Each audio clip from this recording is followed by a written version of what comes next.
Apa yang unik pada partai buruh yang tidak dimiliki oleh partai lain?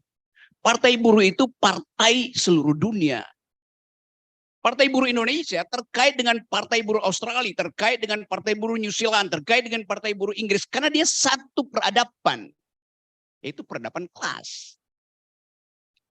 Itu yang memungkinkan rasa sakit partai buruh Indonesia sama dengan rasa sakit partai buruh di Inggris. Sama dengan rasa sakit partai buruh di Venezuela. Sama aja. Karena definisi tadi itu, yaitu class struggle. Jelas poinnya.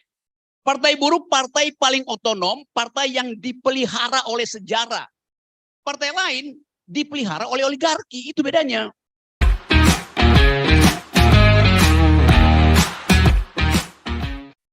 Ada ide bahwa Partai Buruh Indonesia harus mengikuti jejak partai buruh di dunia.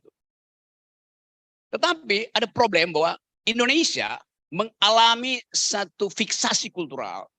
Karena kalau kita anggap bahwa, saya terangkan teorinya akhirnya. Buruh di Tangerang, di Bekasi, dieksploitasi oleh kapitalisme 24 jam. Maka dia jadi proletar di situ.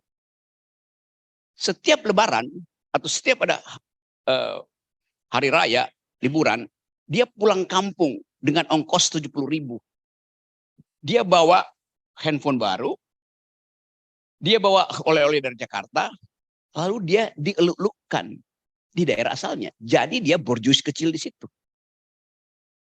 Saya mau terangkan teorinya.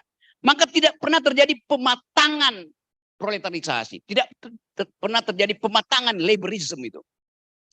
Akibatnya apa? Akibatnya tuntutan buruh itu terus-menerus soal upah. Tuh. Bukan soal struktur politik, bukan struktur ekonomi itu. Jadi mesti ada ideologi yang menegaskan bahwa upah itu adalah permainan kapitalis. Jelas. Hanya dalam unionism orang bertengkar soal upah. Partai buruh bukan unionism ideologinya, tapi laborism. Melakukan perubahan struktural. Saya tadi kasih poin itu.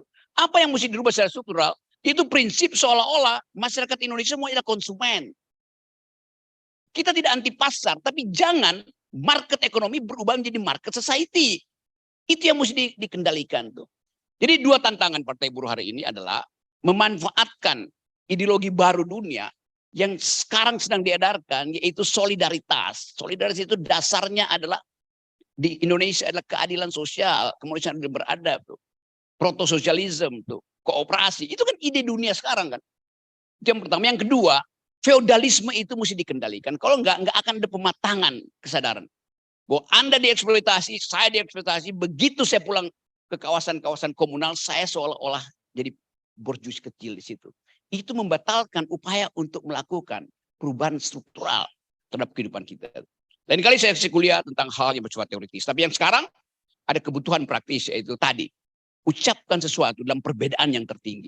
Bahwa moral Republik harus kita perbaiki. Karena yang dibuat oleh Mahkamah Konstitusi kemarin adalah batu nisan demokrasi. Oke, partai kelas. Artinya partai kiri.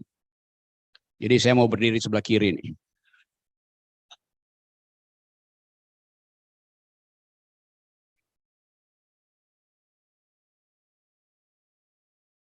Belum pakai ini katanya.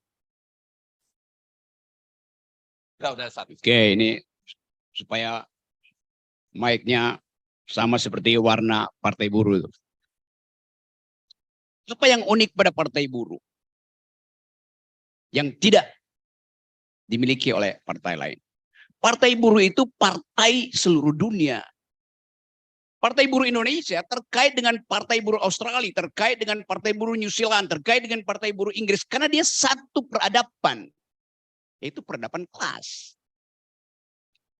Itu yang memungkinkan rasa sakit partai buruh Indonesia sama dengan rasa sakit partai buruh di Inggris. Sama dengan rasa sakit partai buruh di Venezuela. Sama aja. Karena definisi tadi itu, yaitu class struggle. Walaupun secara historis nggak ada lagi partai buruh yang memakai ideologi class struggle versi Marxisme ortodoks. Partai buruh sekarang menggunakan parlemen dalam upaya untuk memenangkan regulasi. Itu aja bedanya. Tetapi tetap partai buruh itu datang dari kesepakatan kemanusiaan untuk membangun solidaritas. Itu dasarnya. Hanya itu dasarnya partai buruh. Itu poin pertama. Karena itu saya tidak ingin partai buruh itu tokoh-tokohnya menjadi buruh dari partai. Jelas poinnya ya. Partai buruh partai paling otonom, partai yang dipelihara oleh sejarah. Partai lain dipelihara oleh oligarki, itu bedanya.